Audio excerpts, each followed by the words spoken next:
Hey there, Mr. Redder here. Welcome back to another episode of Reddit Podcast Stories, where today, my Karen wife demands I stop spending money on important things that our family needs. I'm the breadwinner for our family, and my wife stays at home.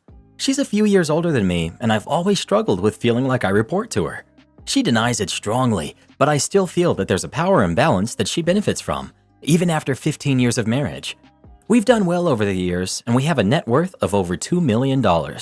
I have a great job, and we make $300,000 plus per year. My wife is very frugal and not only doesn't like spending money on herself, but shames and pressures me when I do.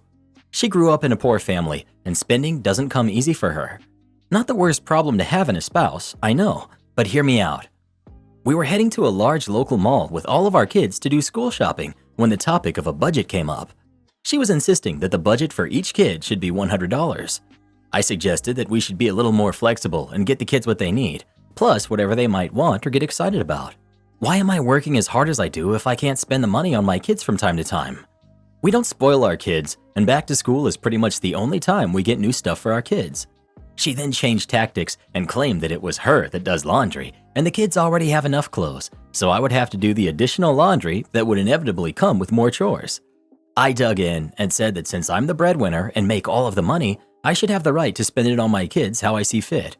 I've never once in our entire marriage tried to control or restrict how she spends money, but she does it to me all the time. She snapped and said, "Fine, you can just go with the kids, then you can spend to your heart's content. I don't want to have anything to do with it," and got out of the car at the next stop sign. I begged her to get back in. I turned around the car and gave her several opportunities to get back inside, and I offered to give her a ride home. She refused and literally walked 6 miles back home alone. I was quite shocked that she would do that, but proceeded to the mall where I spent 7 hours shopping with the kids, getting lots of great stuff for school. I definitely didn't go overboard and spend like I was a celebrity, but we focused on getting what the kids needed with a healthy amount of things they wanted as well. Am I the jerk for digging in and insisting on spending however much was needed for my own kids? Edit.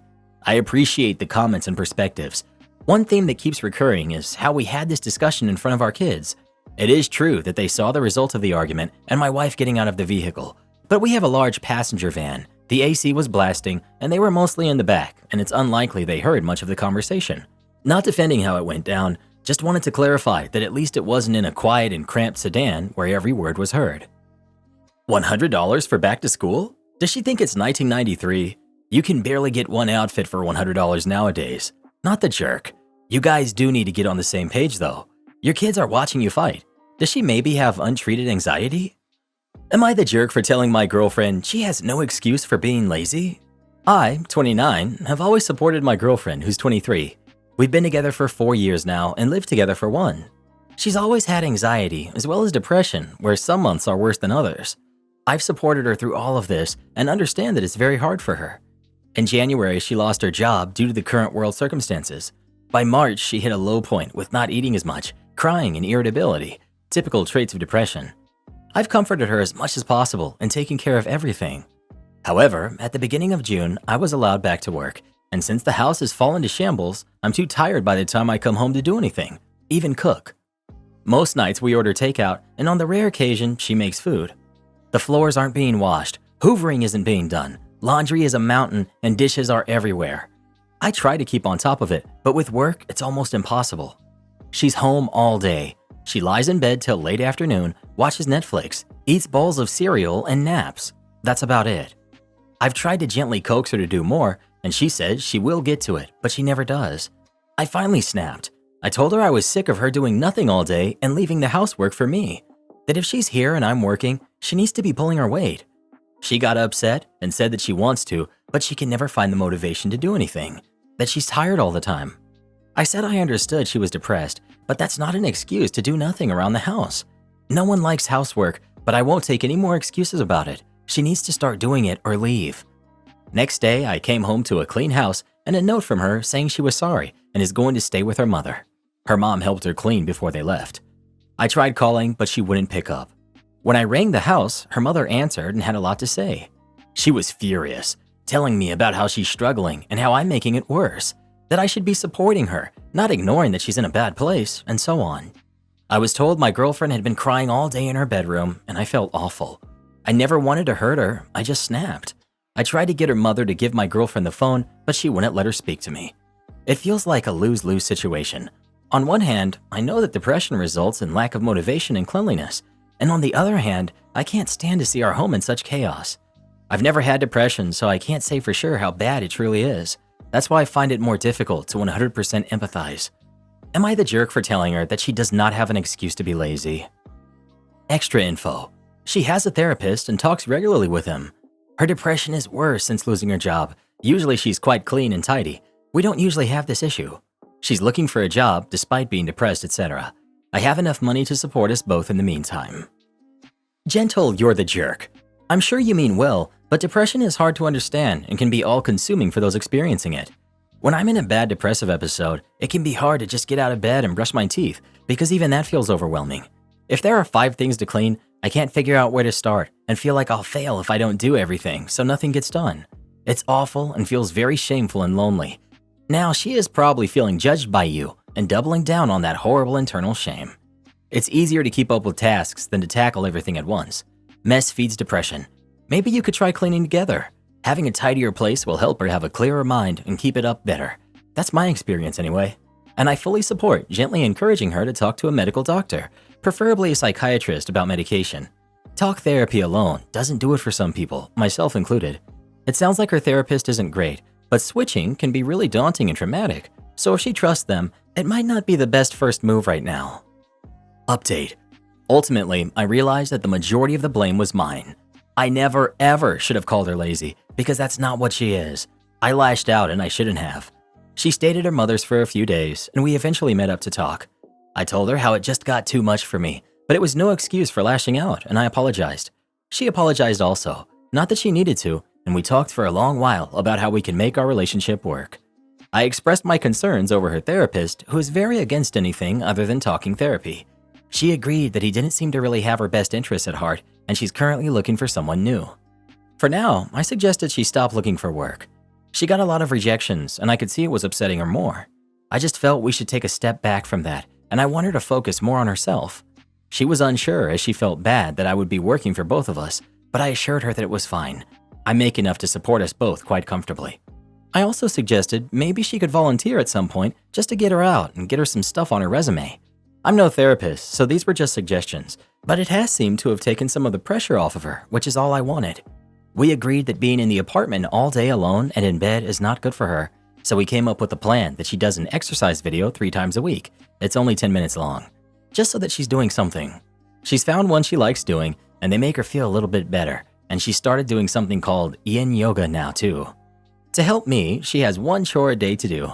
I don't care what it is. It could be dishes, or it could be putting the laundry in the hamper. This rule has at least gotten her out of bed for part of the day, and she's found that once she starts, she sometimes ends up doing more than one thing. I make sure to show my appreciation for whatever she has done, no matter how small it was. We've set out that every Saturday we will have a deep cleaning day where we get everything done for the week. This has been surprisingly successful. We make it fun and just mess around while still getting things done. It makes the week a lot more manageable when we only have light chores to keep on top of.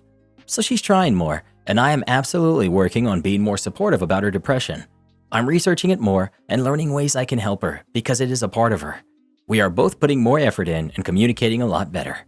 I hope we keep making progress because I do love her very much and I want us to work. Blows my mind how Reddit convinced this dude that he was in the wrong for being fed up with supporting a fully grown adult that wasn't contributing to literally anything. He actually thinks giving her 1 chore to do during the 8 to 10 hours he works is a valid compromise? For goodness sake. I don't think OP deserved the "you're the jerks." It's not wrong to want to be with a partner who pulls their weight.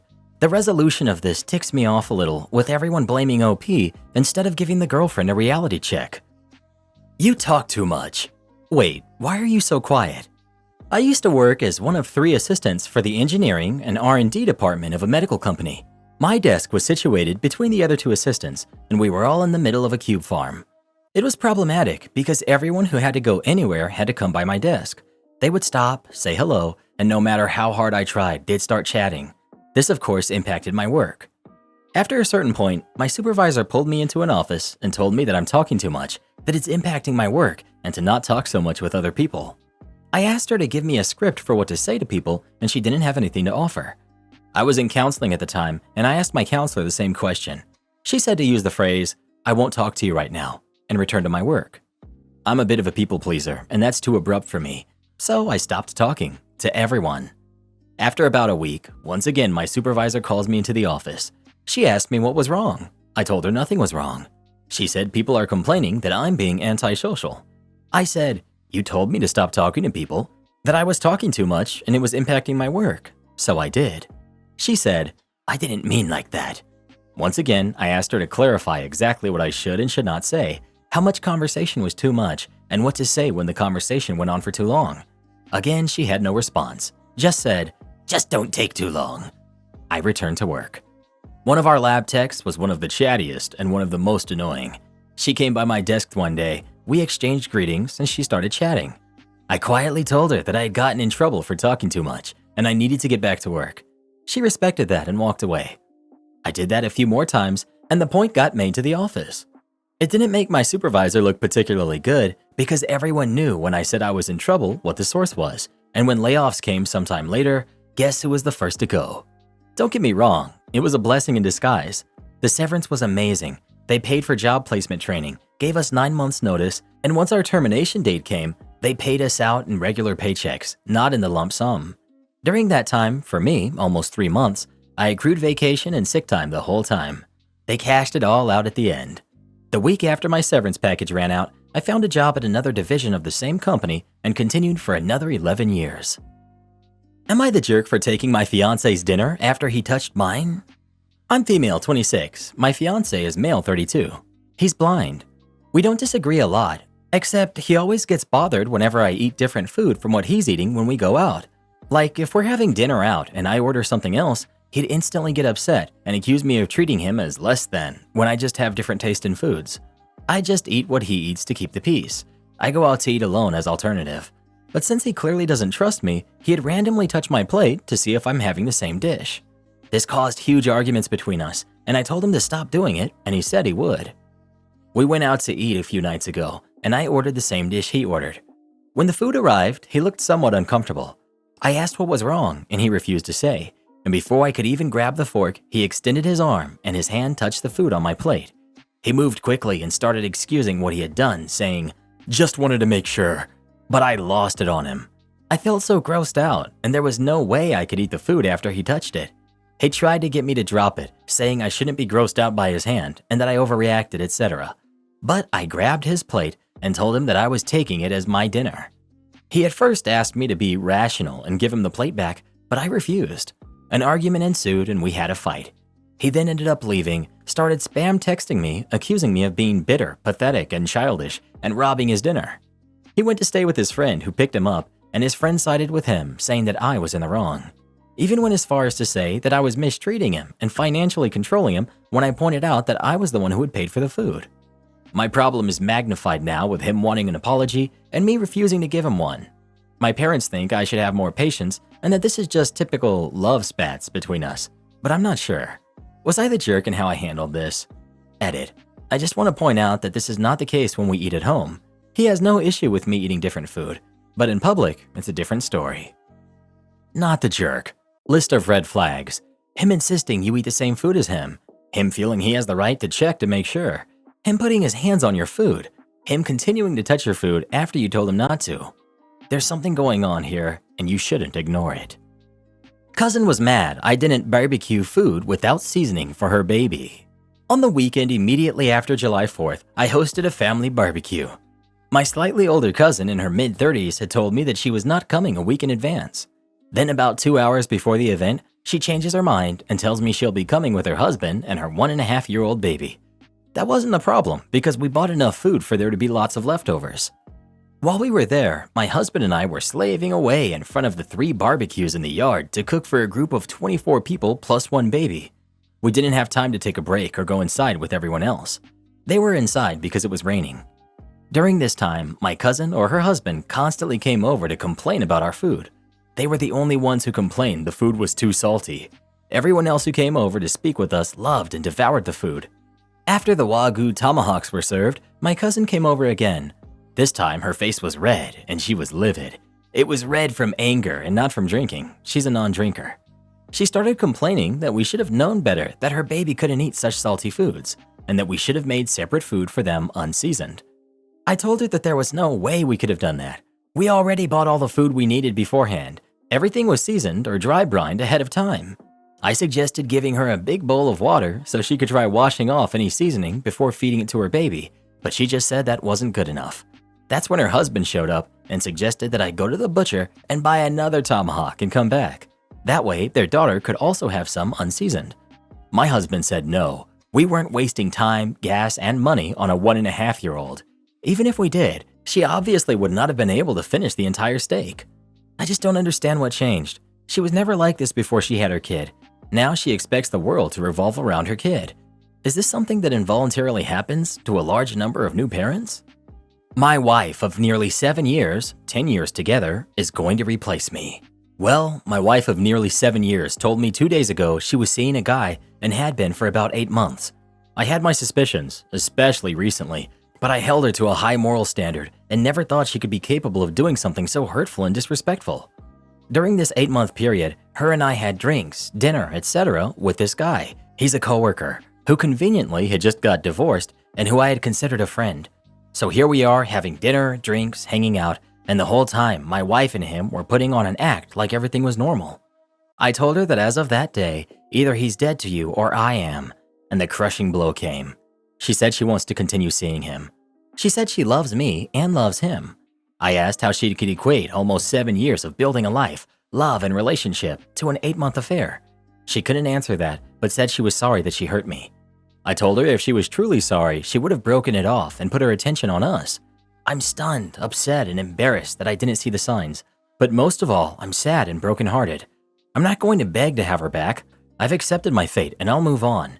If those of you who have gone through this have any advice, I appreciate it and thank you for taking the time to read my story. Update. So here's what has transpired since that post. Her whole family knows and they're not happy with her at all. They've all reached out to me giving me support and telling me that they love me and I'll always be family to them. Her sister is upset and doesn't even want to see her. She's claimed that after we divorce, she will not be anywhere near this guy nor bring her son around him. They have been really close as sisters, and her taking my side was huge. I've made myself unavailable and busy this whole weekend to her. I've set up a consultation with a lawyer for this Tuesday to start the divorce proceedings.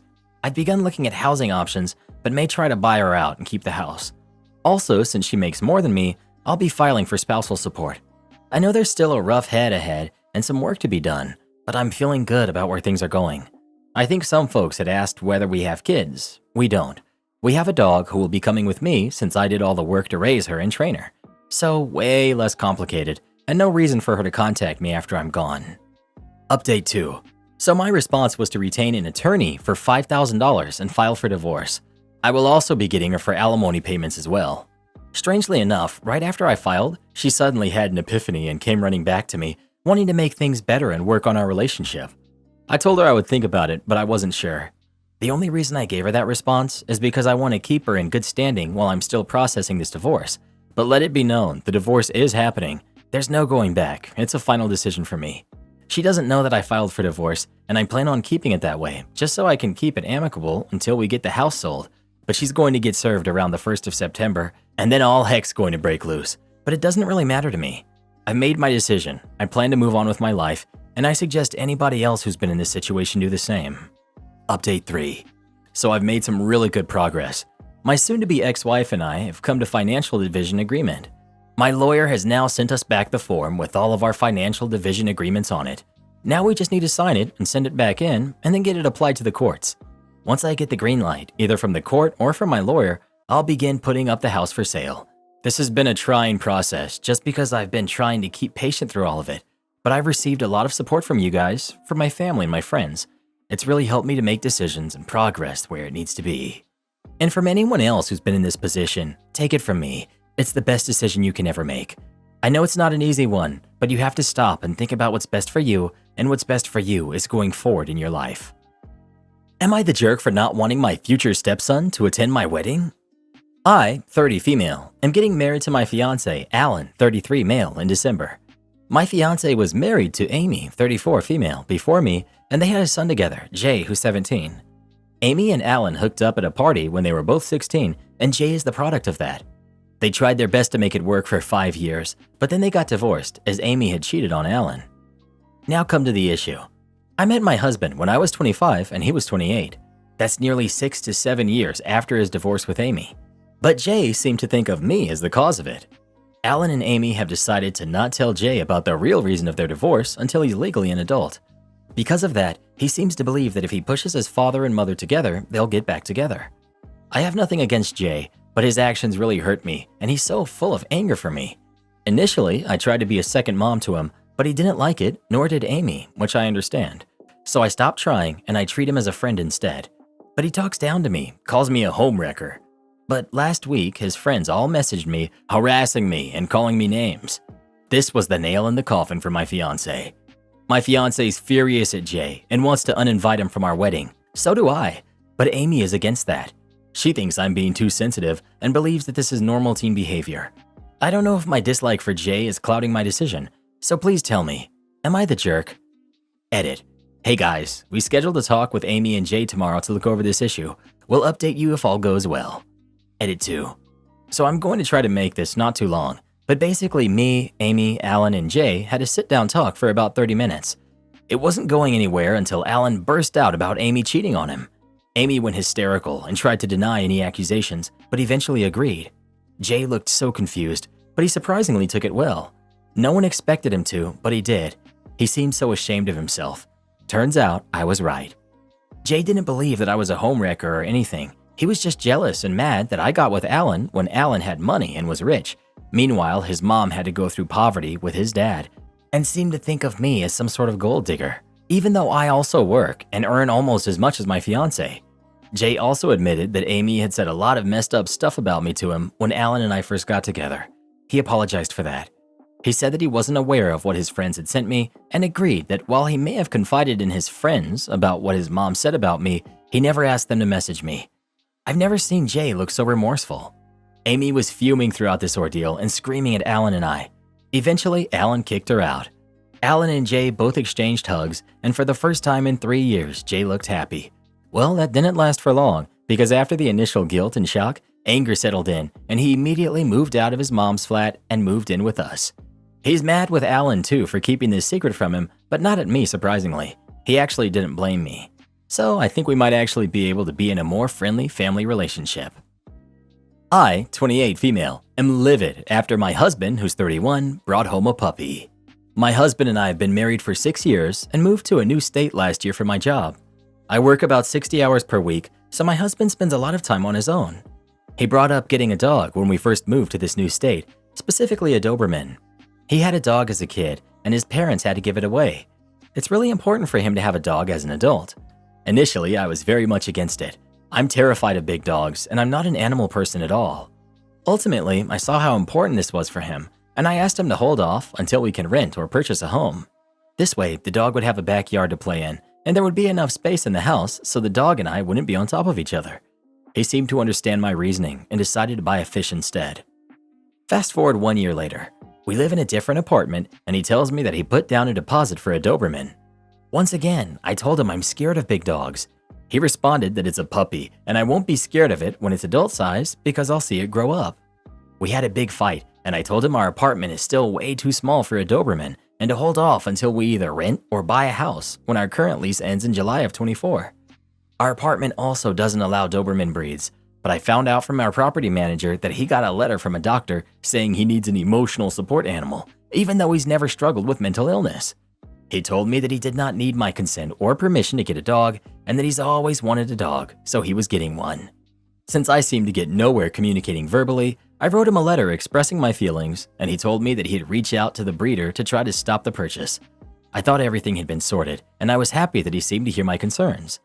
He went on a work trip on Tuesday, and when he returned on Wednesday, he had a dog with him. He did not tell me he planned to bring a dog back with him. I feel betrayed by his actions. I love this man so much, but I want a divorce because he's shown he is self-serving, deceitful, and puts his desire to have a Doberman above my fear of them. At no point has he apologized or acknowledged how messed up his actions are or offered to rehome the puppy. I feel horrible because he values this dog he's had for 2 days over his marriage to me. Am I overreacting? Keeping me up at night with your parties? Enjoy being shamed on the national news. In September of 2020, the apartment next to mine was rented out to two younger women. Both were students. After they settled in a bit, it turned out they wanted to have a party. No big deal, except Belgium was in full lockdown at this point due to lockdown, and you were supposed to only have one fixed visitor over. But then again, to be young again, etc. So I didn't really care. During this time, I was working in healthcare. I work with the mentally disabled, but I volunteered for the ad hoc lockdown team, meaning I got called upon to tend to those residents who were sick and needed quarantining, or were effectively diagnosed. This meant pretty long working hours, and I spent about 10 to 11 hours a day at work, with a full-hour bike ride to and from work. Needless to say, I was pretty tired pretty much all of the time. So I wasn't looking forward to the noise from a party, but I'm pretty chill and know that living in the city, some noise is to be expected. So they're having their party, and I can stand some noise and music, but this party was wild. People shouting full on in the hallway, wrecking things, etc. At about 4 in the morning, I introduced myself to the neighbors and asked them when could they expect their company, plus 20 people, to leave, and if they could refrain from having a party the next day, as I have to work and get up at 6 every day. So they promised they would keep it down the rest of the night. They didn't, and that they wouldn't have a party the next day. Plot twist, they did have another party, and then they did another one the day after. At this point, I had been going a full 3 nights without sleep and was nearing neurosis. Every night I had talked to the girls, and every night they would be full of apologies and stuff, but nothing would change. I also felt terrible when I had to enter their place because it would be absolutely packed with people, and I work with some pretty vulnerable people at work who I wouldn't want to get sick. Luckily, the weekend came and they went to their parents and I could recover a bit. Suffice to say, I wasn't really liking my new neighbors. During the next few weeks, they refrained from big parties, but they would have a constant flood of people coming over during the night. And by constant, I mean constant. Like their bell would ring 70 times a night, and people would always be coming or going, and those people would be drunk and loud. Our communal hallway is pretty much an echo chamber because it's all stone, and any noise will travel throughout the building. Basically, I couldn't rely to sleep that night. It drove me crazy. I could only sleep Friday through Sunday because then they would go off to their parents or whatever. I couldn't grasp how they could know this many people that would always be coming and going. During one night, while knocking on their door to complain about the noise, I encountered my upstairs neighbor, who's also on Reddit, hi, and decided that we would have to join forces to get this to stop. My neighbor told me some important bit of information. The reason there were people coming and going all the time was because they used their apartment as a makeshift bar and hangout. During this time, bars were closed due to lockdown, and all those students were using this big apartment to hang out. Moreover, across the street was another frat house with 5 boys living there, and that too was a secret hangout. So people would hang out at those 2 places and cross the street if they wanted a different atmosphere or wanted to see their other friends, etc. And the boys from across the street would also come over 15 times a night. Most visitors seemed to be law students or affiliated with them. Basically, our communal hallway was just a part of their cafe space now. So we tried talking to the girls. Then we started to talk to the visitors. None of them had any sympathy for us when we were asking them to be quiet at 4 in the morning. Most of them just laughed at us, as we were the pesky neighbors, no doubt. Even more of them were just so wasted that they didn't know what they were doing. So we started calling the police, dozens of times. Most of the time, they weren't let in, and police told us they couldn't do anything. We kept calling, as we wanted a record of our calls in the system. Belgium was still in full lockdown at this point, and what they were doing was full-on illegal. Even so, police told us their hands were tied if they wouldn't open the door. When the police couldn't help, I turned to the next best thing. I'm a social worker, and so I have no problems looking up information and calling around to look for help. This is what I did. Most places, student unions, police, town hall, were understanding but couldn't really do much.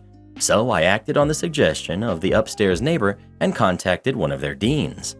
I shot him a nice email about sorry to have bothered him and taking up his time, but I had this big group of students from his faculty ganging up every night, and maybe he wanted to know about it since they were breaking every possible lockdown rule that existed at that time. Especially since me and my neighbor were about to go to the papers with this story, as secret lockdown parties were becoming a thing in the papers at this point. This dean called me back right away, and we had a nice talk about our problems. He told me he was on it. So basically what he did was call the law student girl and her parents. Big drama ensued, and we finally got to sit down with the girls, and they finally sounded like they were sorry. Tears were shed, for which I had no patience, to be honest. We learned that the police had actually been inside a few times, and they were issued tickets for having secret parties. Those were 300 euros each a pop, so no idea why they didn't just stop. We learned that they were not happy because the dean had called them up at 11 o'clock and they were still asleep. To which I said, "Well, that's your problem. You were still asleep at 11 o'clock. I'm up at 6 every day, and you girls haven't been a bit understanding about that." So we got to feel a bit like we got our revenge and we got to vent, but we kept it kinda nice and parted in good terms, hoping that this would have been it and we could live together as nice neighbors. But if that were the case, I wouldn't be here, right? You'd think they would have gotten the point now and would refrain from making noise and partying. Well, you'd be wrong. Basically what they did was, they moved to the frat house across the street and started partying there. There were slightly less people running to and fro, but the noise was still a problem, and we were now in the middle of the second lockdown wave, and these people were meeting up with big groups like crazy, while I hadn't seen a soul in almost a year. Never mind the people at my work, who were forbidden from even going to their own family. This whole thing was just ridiculous. My upstairs neighbors happened to film such a party across the street and had sent the clip to me. We were thinking about going to the press with our story, but weren't really sure if it would be a good idea. So I posted the clip of the party on the subreddit of our country to test the waters. It got quite the comments and upvotes, and it seemed most people were also sick of people disregarding the rules and having secret parties. After some talks with the upstairs neighbor, we decided to contact the press and simultaneously go up a step in the university hierarchy and contact the vice rector that had the power to start up a disciplinary case against the students. This person is one of the 12 vice rectors for a total campus of about 15,000 students, so quite high up. Things moved fast. Local news actually picked up our story from Reddit and contacted me, and we gave some background info. They confirmed with the police that cops had been dozens of times to our address and across the street and weren't let in most of the time. We mentioned that the university was involved and that we hoped they would finally intervene. The next day, the piece was up on their website. It went viral there and got promoted to the sites of most national newspapers. Its headline was sensational enough, mentioning the dozens of times police had shown up and also mentioning how healthcare workers were being kept up by selfish students. At the same time, the vice rector contacted us to take our statements, which we already had prepared up on paper, and informed us that they would investigate and could possibly start up disciplinary actions. At the same time, more reporters were contacting me through the day, and we made sure to mention that to her and link the university the printed articles. The next day while at work, I got a message from the upstairs neighbor that a film crew from the national news was at our doorstep. He declined to talk to them, and I would have done the same since this was getting pretty big now. But they made a segment anyway, and sure enough, that night at 7, here was my street, and a short section about cops standing in front of a closed door a dozen times and the local press cop talking about the troubles of closed doors. Best part about it was that a student from the offending frat house across the street had let the film crew in and said on camera exactly what we were accusing them of towards the university. That they had been having parties and didn't let the cops in, and that they had done it multiple times. No idea what made him think that was a good idea. Anyway, trying not to make a huge story even longer, the press died down sometime later, thank God, and the disciplinary action from the uni went through. Before the hearing, we sat down with the girls from our block and cleared some things up. We wanted to live like normal people together, and we tried to make some amends. Because we put in a kind of good word for them, they got the lighter end of the stick. 40 hours of community service and some probation. The guys across the street got 80 hours each, and each had to write us a letter of apology, which I thoroughly enjoyed reading every time I got one. Sad part is, most of them sounded just like dumb young kids, but that was after getting called out on the news and being part of a disciplinary action. But we never wanted to escalate things this far. Some noise is to be expected when living in the same building, and we were never going to go to these extremes for some expected noises. But these people went to the extremes, and so we were forced to do the same. Rest of the year, a simple message on WhatsApp was enough to silence any noises we had coming from their apartment. If anything, I hope they learned that even very polite and chill people can become very upset when presented with sleep deprivation and excessive noise. Do this next. Tap here on your screen to come see our new podcast playlist, where you'll find thousands of hours of the best stories you've ever heard. Or tap the one on the right. That episode is specifically just for you, based on other videos you've enjoyed the most.